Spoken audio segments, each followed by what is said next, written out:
What are we talking about? Just life. Let's talk then. Let's talk about life.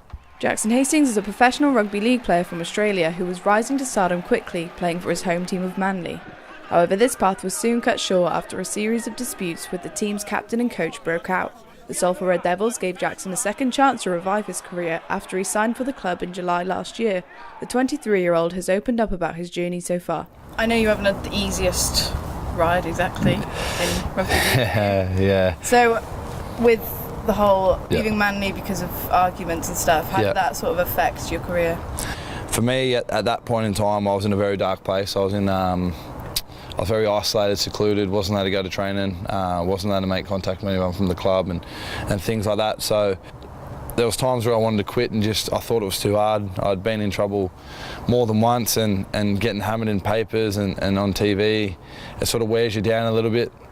I sort of just had to ride the wave almost and just get through the tough patch, and then once I got a chance to sort of rectify what I'd done wrong and just take it with both hands, and as I said, I want to spearhead sort of mental health awareness and let people know that make mistakes, that it's okay to make an error as long as you improve on it, and that's really what I want to achieve out of it. Yeah, because you speak a lot about mental health online. Would you say that having like media coverage of the whole thing sort of heightened all the emotions? Yeah, definitely.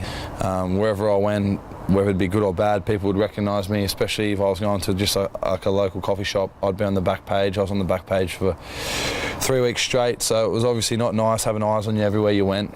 Once I got a great understanding of knowing that I probably didn't do the right thing and that this was going to come, I just had to ride the wave, weather the storm, and I've come out of it a much better person and understand myself a lot more than what I did. I think it took for me to get in some serious trouble to understand where I want to actually go with my life and what I want to achieve and what I want to be remembered for. So yeah, because obviously you have a great career on the pitch, but you've also you're like a role model off the pitch because of all the work you do in the community and stuff. Yeah, see, that's where my sort of life has changed. I was always that kid that got in trouble. I was always that person that didn't sort of fit in with the group, and little things like that got blown out of proportion. But I suppose coming over to a completely different country, completely different team where people have to take you on face value, I was able to sort of reconstruct how I wanted to be. And I sort of put a plan in place that I wanted to be remembered for my time here, definitely for all the right reasons. I wanted to have an impact not only on the field but away from it from a legacy standpoint. You chose Salford, which is like a proper community club. I bet loads of people there asking why Salford, because obviously coming from Australia to Salford. Yeah, well, at the time it was probably, not to be rude, but it was a last resort for me, to be quite honest, and if I didn't come, I wouldn't have ever got the chance to come. So I'm very grateful that I made that decision to come, and I've loved every moment of it. And then obviously had a big decision at the back end of last year whether to stay or go, and I decided to go. I decided not to go. I decided to stay at Salford.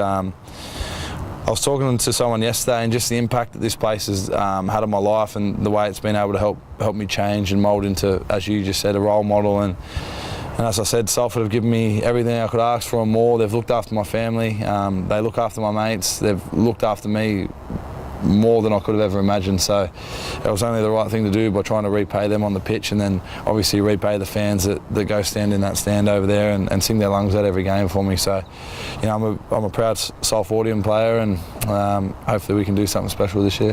How do you feel when there's a couple hundred people singing your name? Because they've got a chant now for you, haven't they? It's weird, like it's you can definitely hear it as loud as anything, and you know, when we score a try and we run down the other end and we're looking up at them and they're singing it, and I sometimes clap with them and things like that. You just try and get them going because, you know, it kicks you on, it makes you want to play even better. You know, you've got people seeing that grandstand that pay hard-earned money that are cheering your name, so the least you can do is go out there and try and play them on the pitch. So yeah, you know, I'm very grateful and very lucky that they do that for me.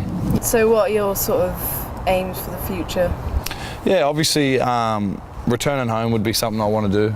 I'm in no rush at this point in time to race out the door and go home, but it's definitely an ambition. It's a place obviously where I'm from, but a place I left on bad terms, and a place I've got a lot of things to sort of fix up, prove a lot of my supporters right and prove a lot of doubters wrong, so to speak. So, you know, that's the end goal, but for now it's just doing the best I can for Salford, turn up every week and hopefully we get a top 5 spot at the end of this year.